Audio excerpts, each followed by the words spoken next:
Atos 16, versículo 25 e 26.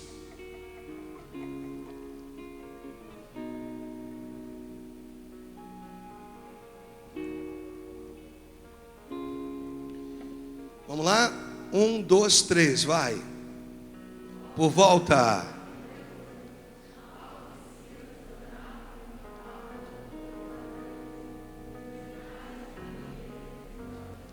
Escutavam. De repente,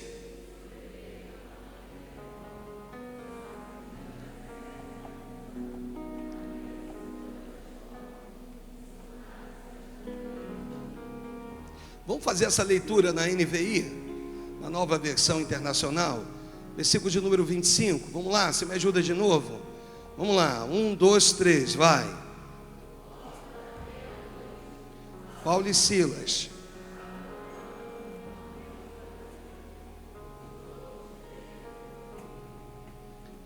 De repente, você já reparou que a leitura já mudou? Já ficou mais intensa? Você fala de um terremoto, aí vem assim, tão violento. Pode ser assim? Pode ser? Vamos lá. Então, vamos lá. De repente, que os alicerces imediatamente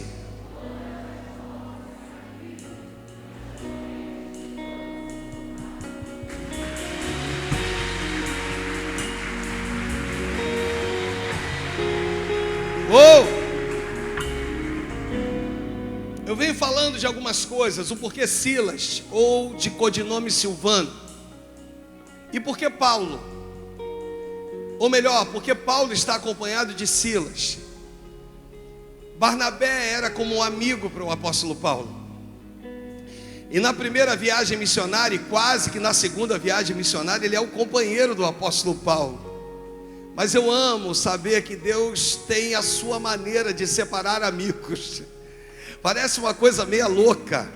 A Bíblia diz que eles estão caminhando lá no segundo livro dos Reis, no capítulo 5, no versículo de número 11. Segundo Reis, perdão, capítulo 2, versículo 11. Vamos ver se é isso aí, o texto. E a Bíblia fala sobre dois homens, Elias e Eliseu. E o texto diz assim, me ajuda, vai, me ajuda a pregar, vai. Indo, vamos com mais intensidade, me ajuda na unção. A mensagem vai ser bem curtinha hoje, vamos. Indo, eis, com, separou. Então deixa eu aqui ser instrumento de Deus para a tua vida. Existem separações que não é o diabo, ele não tem poder nenhum nesse tipo de separação. Existem separações que são precisas, ou melhor, que são necessárias, desculpa, porque o Deus tem um propósito estabelecido com a tua vida, e não pode ser essa pessoa que caminha do teu lado. Você entendeu? Diga amém. Então guarda no teu coração, Deus separa Elias de Eliseu. Vem um carro de fogo, com cavalos de fogo, e entra no meio deles dois. E nós vamos ver que Barnabé era o amigo mais chegado que irmão do apóstolo Paulo. E na segunda viagem missionária, por um desentendimento que houve entre eles, houve uma ruptura, houve uma separação. Porque eu vim te dizer que Deus não une pessoas. Repita comigo, Deus não une pessoas, Deus une propósitos. Você pegou? Vira para a pessoa do teu lado e diga assim, Deus não une pessoas. Diga assim, Deus une propósitos. E o propósito de Deus não podia ser com Barnabé. Então, para alimentar a tua alma e para você se sentir, então, para que você entenda esse texto, eu preciso te dizer que existem pessoas que não podem caminhar contigo. Existem pessoas que haverá um tempo, ou de que Deus vai precisar separar vocês dois, porque você vai precisar ir por um caminho, e essa pessoa talvez vai precisar ir por outro. Barnabé foi com João Marcos pregar o evangelho, irmãos, e agora Paulo ganha um novo companheiro, e o companheiro é Silas. Silas é um profeta, repita comigo, Silas é um profeta. E Para que houvesse um terremoto, e você conhece o texto, eu estou tentando voltar o menos possível nas mensagens passadas. Para que houvesse um terremoto, Deus precisava unir duas vozes através de dois homens. Deus precisava unir uma voz profética, que era Silas, e Deus precisava unir uma voz apostólica, que era o apóstolo Paulo. Você está entendendo? Diga amém. Através de uma voz profética de alguém que ia orar, e de uma voz apostólica de alguém que ia louvar, Deus promoveria um terremoto no cárcere interior. Você entendeu até aí? Por favor, diga amém.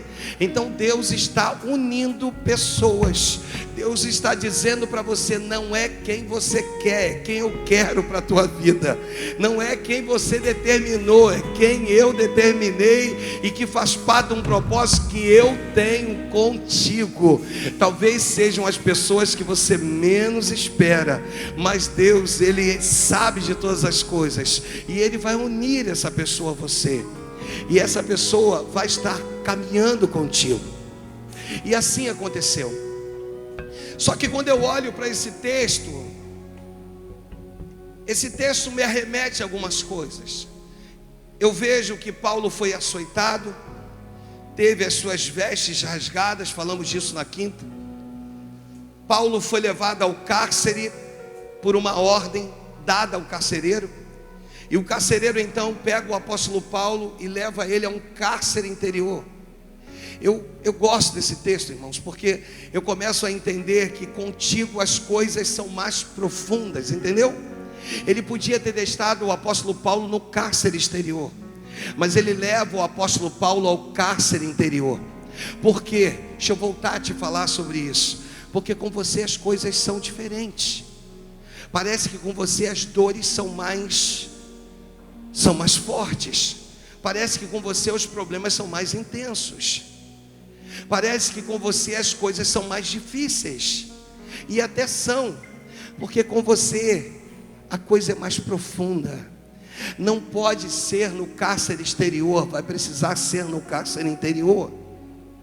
Você pegou aí? Por esse motivo que às vezes a gente fica, meio que procurando entender algumas coisas que a gente vive. Mas hoje o Espírito Santo me toma nesse lugar para te dizer: filha, aquieta o teu coração, porque aquele que te permite ao cárcere interior vai estar contigo lá, e no tempo certo vai promover um terremoto naquele lugar. Você entendeu? Eu já quero te avisar algo. Aquela região, terremoto era uma coisa comum. Repita comigo: para aquela região, terremoto era uma coisa comum. O que não era comum era ver um terremoto só dentro do cárcere interior. Deus está dizendo que as estruturas serão abaladas do ambiente da tua adoração. O lado de fora não vai perceber o abalo que Deus vai fazer do lado de dentro por você. Você entendeu? Só acontece um terremoto no cárcere interior, no ambiente que Deus permitiu que você estivesse. Então você já precisa entender que se Ele te levou ou te permitiu estar no cárcere interior, é para que você adore a Ele. Só que Ele colocou alguém do teu lado, alguém que vai suportar os açoites. Olha, de repente Barnabé não suportaria os açoites, mas Ele colocou Silas do lado do apóstolo Paulo. Então só pode estar do teu lado aquele que faz parte do propósito de Deus. Só pode caminhar contigo a pessoa que faz parte do propósito de Deus. E isso começa a mexer comigo.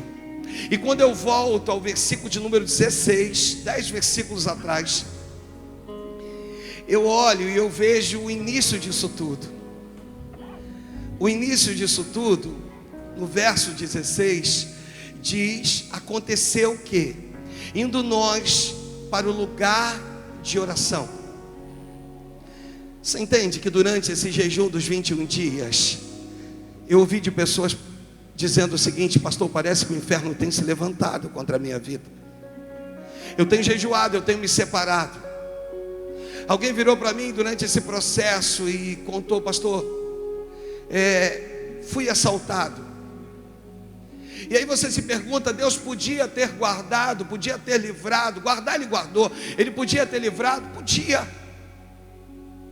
Mas entenda você, que pelo fato de você estar indo para o lugar de oração, já há um movimento conspirando contra a tua vida. Já tem um movimento conspirando contra a tua vida. Já tem algo que se levanta, que já começou a se levantar contra a tua vida nas regiões celestiais. Já tem alguém tentando te fazer parar. Já tem demônios tentando impedir o teu sucesso.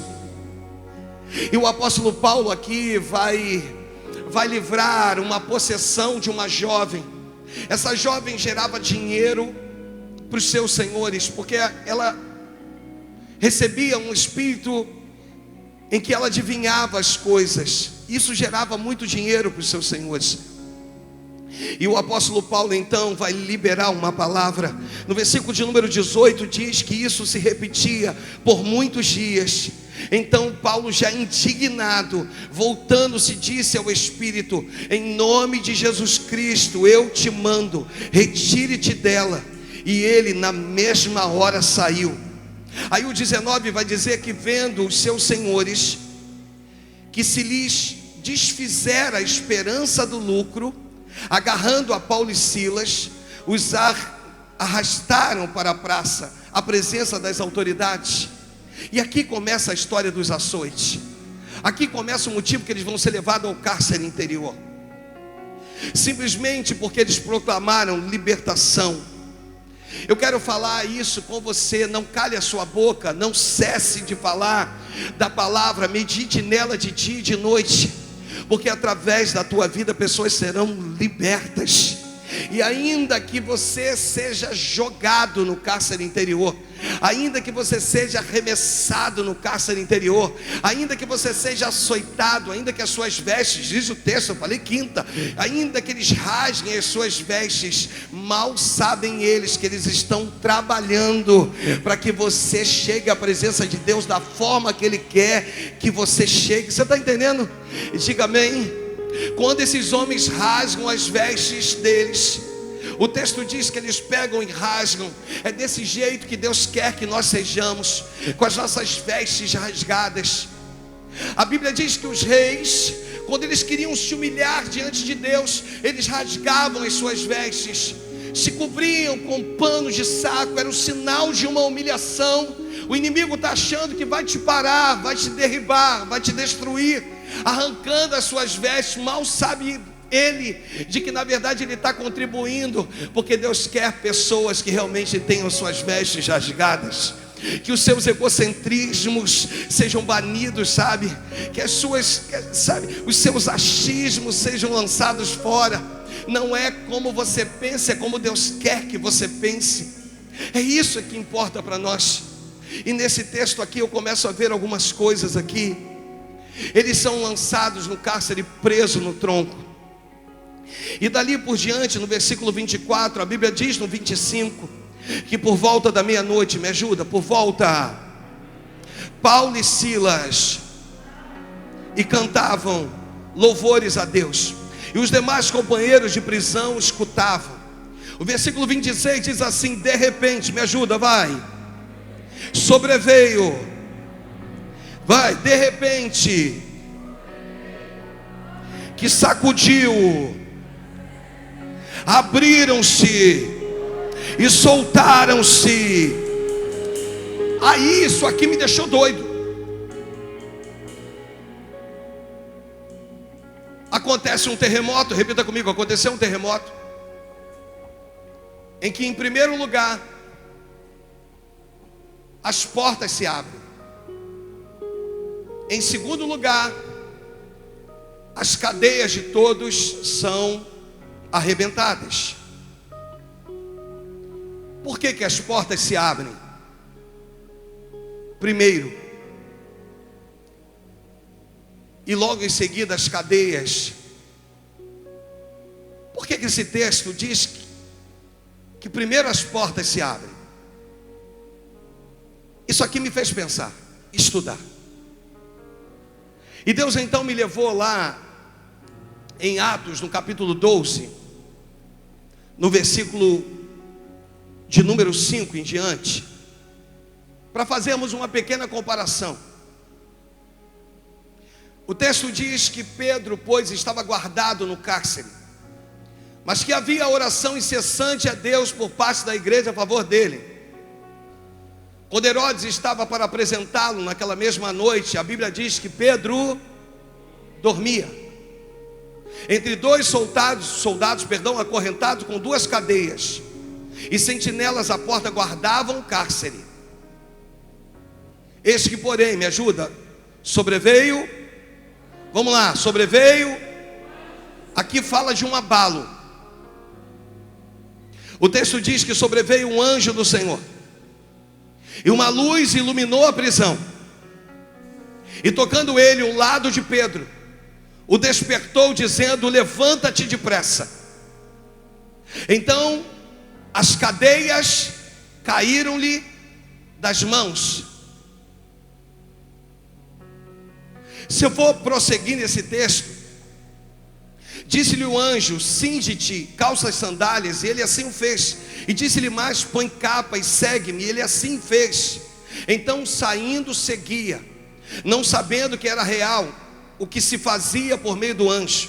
Parecia-lhe antes uma visão. Versículo 10. Depois de terem passado a primeira e a segunda sentinela, chegaram ao portão de ferro que dava para a cidade, o qual se lhe abriu automaticamente. Repita comigo: se lhe abriu.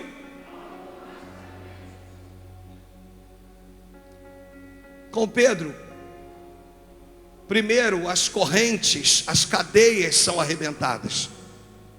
Com Paulo, primeiro as portas se abrem, para depois as cadeias serem arrebentadas.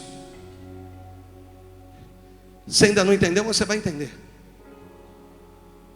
E eu fiquei com isso aqui no meu coração, e procurando aqui alguma maneira, eu entendi que para aquele que dorme e que precisa do toque do anjo, esse precisa de uma motivação. Você entendeu? Diga amém. E o anjo, quando chega, motiva ele, diz: levanta-te. E quando ele se levanta, as cadeias. Então deixa eu repetir para você. Pedro precisava de uma motivação nesse momento. A Bíblia diz que ele dormia, ia morrer no dia seguinte, está dormindo. Deus envia um anjo para motivá-lo, para dizer: levanta-te. E quando esse anjo toca nele, que manda ele levantar, deixa eu repetir, as cadeias se rompem. E depois as portas se abrem. Já com Paulo não. Com Paulo o texto diz que primeiro as portas se abriram, e depois as cadeias caíram. Porque Paulo e Silas não precisavam de uma motivação, porque eles entenderam que eles seriam a motivação daqueles que estariam ali dentro. Deus não te chamou para precisar ou necessitar de alguém que te motive a fazer alguma coisa. Deus te chamou para ser a motivação de alguém, através de uma voz profética, de uma voz apostólica, através de oração, através de louvores, de ser instrumento nas mãos de Deus. Mas pastor, por que as portas então se abriram? Primeiro, dois casos distintos. As portas se abriram para o apóstolo Paulo porque Pedro não havia entendido ainda muito bem o que Jesus disse a ele em Mateus 16, 13. Existem pessoas que, como o jovem aqui disse, ainda não entenderam a sua identidade no reino, e por esse motivo ficam perdidos. Mas ele está ministrando para jovem, e eu ministro para a igreja. O texto diz que, indo Jesus para o lado de Cesareia de Filipe, o lugar mais tenebroso, os judeus evitavam aquele lugar dava arrepio, aquele lugar dava medo. Aquele lugar tinha um templo do deus Pan, Aquele lugar, aquela cidade era chamada de Panéias, pelo deus Pan. Quem é o deus Pan, pastor? O deus do pânico. Do outro lado, um templo da deusa Afrodite, a deusa da sexualidade. E no meio disso tudo tinha uma caverna chamada de Hades, ou Hades, como queira, que era chamado da porta do inferno, um pré-inferno. Jesus leva os seus discípulos para Cesareia de Filipe. Eu não sei se você sabe, mas aqui é onde a primeira vez a palavra igreja aparece na Bíblia. E ele então pergunta o que diz o povo a ser o Filho de Deus, o Filho do Homem. Aí os discípulos respondem: uns dizem que é João Batista, outros que é Elias, outros dizem que é Jeremias, outros uns dos profetas, ou algum dos profetas. Aí ele diz assim: mas vós, continuou ele, quem dizeis que eu sou? Aí se levanta Simão e responde por todos eles, diz: tu és o Cristo, o Filho do Deus vivo. Aí Jesus vira e diz assim: não fostes bem-aventurado, Simão Barjonas, porque não fostes carne e sangue que tu revelaram, mas o meu Pai que está no céu. Sabe o que aconteceu, Pedro? O meu Pai, o Espírito do meu Pai revelou o teu Espírito. Por isso que tu respondeu dessa maneira. E logo em seguida o texto diz: também te digo, repita comigo, também te digo, tu és Pedro. Desculpa, com todo amor e carinho, mas há uma instituição que diz que Pedro, ele tem a chave nas suas mãos. Ou seja, que o fato desse texto está dizendo: tu és Pedro. Quando o texto diz tu és Pedro, o texto está dizendo tu és Petros, pequeno fragmento de pedra. E sobre esta pedra, Petra. O que significa pedra? Pedra principal, Jesus. Edificarei a minha igreja, e as portas do inferno não prevalecerão contra ela. Quando o apóstolo Paulo está orando, quando eles estão adorando, ali naquele lugar há uma manifestação de Mateus 16, 18. As portas do inferno não podem prevalecer contra a igreja de Cristo. Pastor, por que abre então a porta? Aí eu entro na mensagem e já caminho para o fim. Porque porta, queridão, é acesso. Porta quebra limites. Porta quebra impedimentos. Porta dá acesso a um outro lado que o inimigo não quer que você chegue, mas que Deus tem para a tua vida. As portas do inferno não prevalecerão. Oh! Aí tu diz assim: mas se há um abalo em que primeiro se abrem as portas, eu continuo preso, pastor. Aí eu quero falar um subtítulo dessa mensagem. Você tem que aprender a viver o processo do terremoto. A Bíblia diz que de repente sobreveio tamanho terremoto. De repente. Aí ele vem e vai dizer da intensidade desse terremoto. Vai dizer que de repente houve um terremoto tão violento. Eu quero te perguntar, qual foi o abalo que gerou esse terremoto? Eu quero te fazer perguntas sem respostas. Qual foi a intensidade do terremoto? Você sabe dizer? Quanto tempo durou o terremoto? Você sabe dizer? Deus está dizendo para você: o mais importante é que, ainda preso, tu saiba que as portas do inferno não vão prevalecer contra a tua vida, contra a tua família. Deus está falando com você hoje. Está dizendo: primeiro eu abro as portas, e depois eu solto você. Não tem problema, não tem problema, porque eu vou gerar um terremoto. Você está no processo do terremoto. Vira para a pessoa do teu lado e diga assim: todo terremoto tem um processo, tem um tempo, tem um tempo. Deixa eu repetir: tem um tempo. Deixa eu repetir de novo: tem um tempo. Viva o processo do terremoto. Entenda: tem um tempo para o teu terremoto. Tem um tempo dele começar, tem um tempo dele parar, tem um tempo. Mas Deus manda eu te dizer que a primeira coisa que Ele vai fazer é abrir as portas que não prevalecerão contra a igreja de Cristo.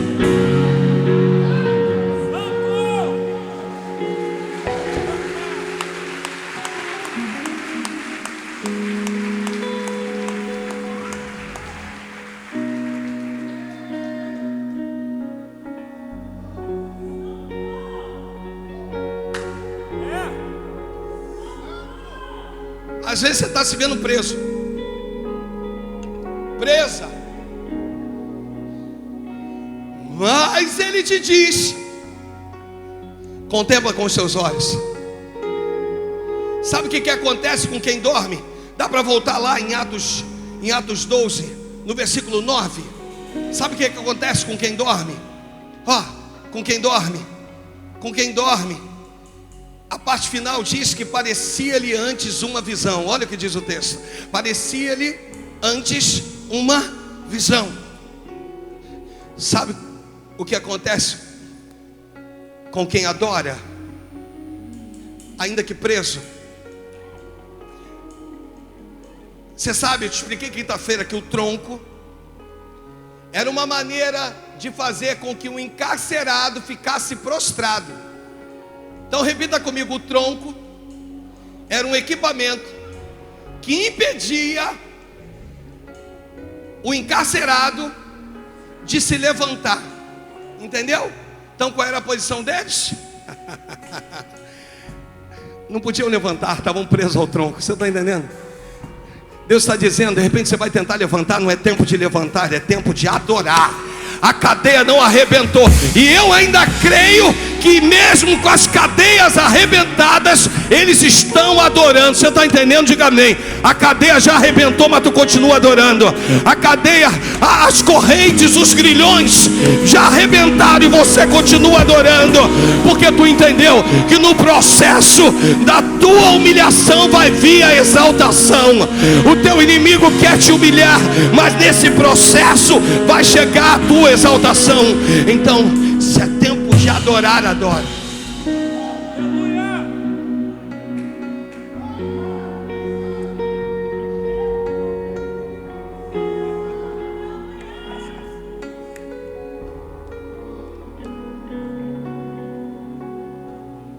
Oh, Jesus.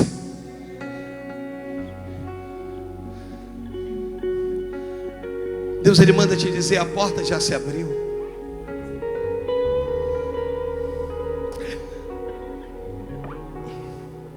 Mas eu estou acorrentado, pastor.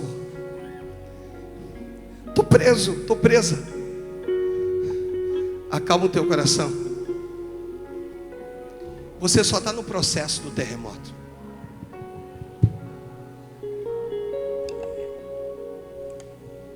Primeiro, as portas se abrirão.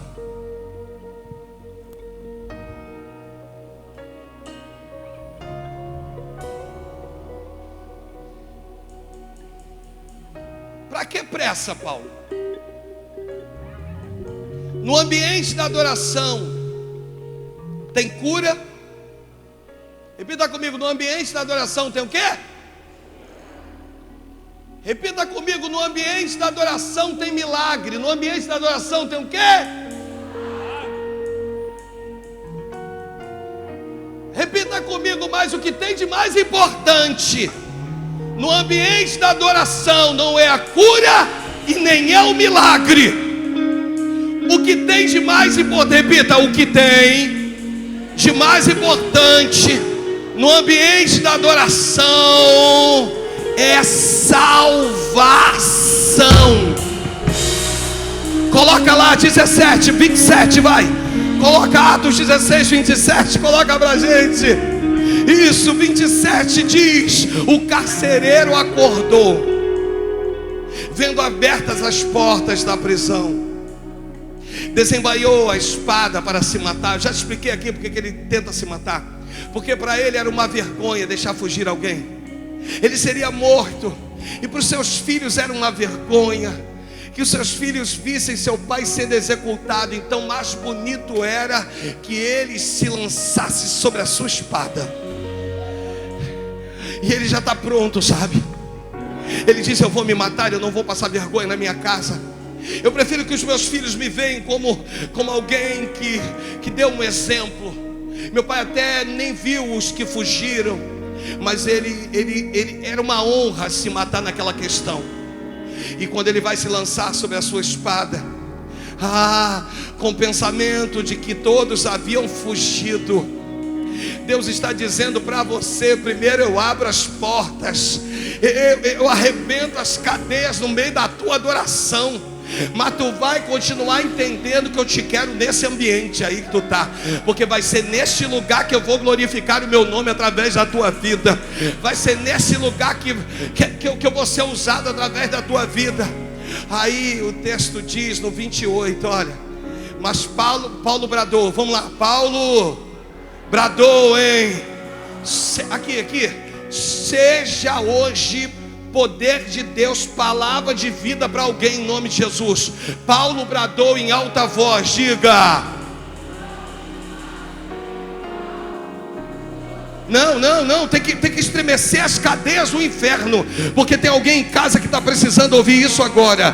Você não sabe, não tem mais força, não tem mais esperança, mas tem uma palavra para a tua vida, em nome de Jesus. Mas Paulo bradou em alta voz: estamos todos aqui. Deus está dizendo: não te faças nenhum mal. Aonde está Paulo? Dentro da cadeia, do cárcere interior. Continua o versículo.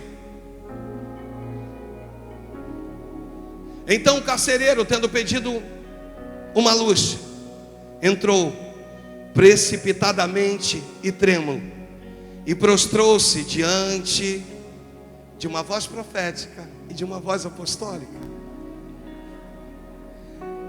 Versículo de número 30, o texto diz assim: depois, trazendo-os para fora, disse: senhores, o que devo fazer para que seja salvo? Aí Paulo diz: crê no Senhor Jesus e será salvo, tu e a tua casa. E a tua casa. Você entendeu? Então repita comigo: no cárcere interior, diga, no ambiente da adoração, houve cura, houve milagre. Vamos no plural: houveram curas, houveram, vamos lá mais uma vez, houveram. Mas o que teve de mais importante foi uma palavra chamada salvação. No ambiente do teu cárcere, Deus vai gerar salvação, em nome de Jesus. Você entendeu? Você compreendeu? Fica de pé no teu lugar. Você vai cantar conosco. Você vai cantar conosco. E vai ser altamente profético para a tua vida. Altamente profético para a tua vida. Oh, aleluia. Glorificado, exaltado seja o nome do Senhor. Cante conosco. Cante conosco. Declare isso. Estás aqui, movendo entre nós. Te adorarei,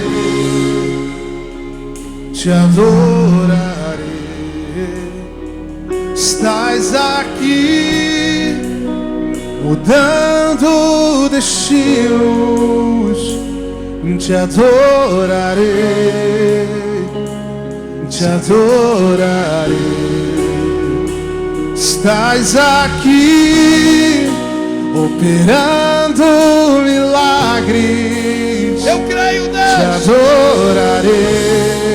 Eu creio, Deus. Te adorarei. Suporte o processo do teu Estás terremoto. aqui, transformando nossas vidas. Te adorarei, te adorarei. Meu Deus é Deus de milagre, Deus de promessa, caminho no deserto, luz na escuridão. Meu Deus, esse é quem tu és. Declare isso, vai. Meu Deus é Deus de milagre, Deus de promessa, caminho no deserto, luz na escuridão. Meu Deus, diga, estás aqui, tocando os corações. Te adorarei, te adorarei. Estás aqui, curando multidões. Te adorarei, eu te adorarei. Estás aqui, restaurando corações. Seja motivação para alguém. Te adorarei, te adorarei. Tu estás aqui, transformando histórias. Te adorarei, te adorarei. Cante conosco. Meu Deus é Deus de milagre, Deus de promessa, caminho no deserto, luz na escuridão. Meu Deus, Vem cá, Patrick. é quem tu és. Patrick. Deus de milagre, Deus de promessa, caminho no deserto, luz na escuridão. Meu Deus, esse é quem tu. Diga, meu Deus é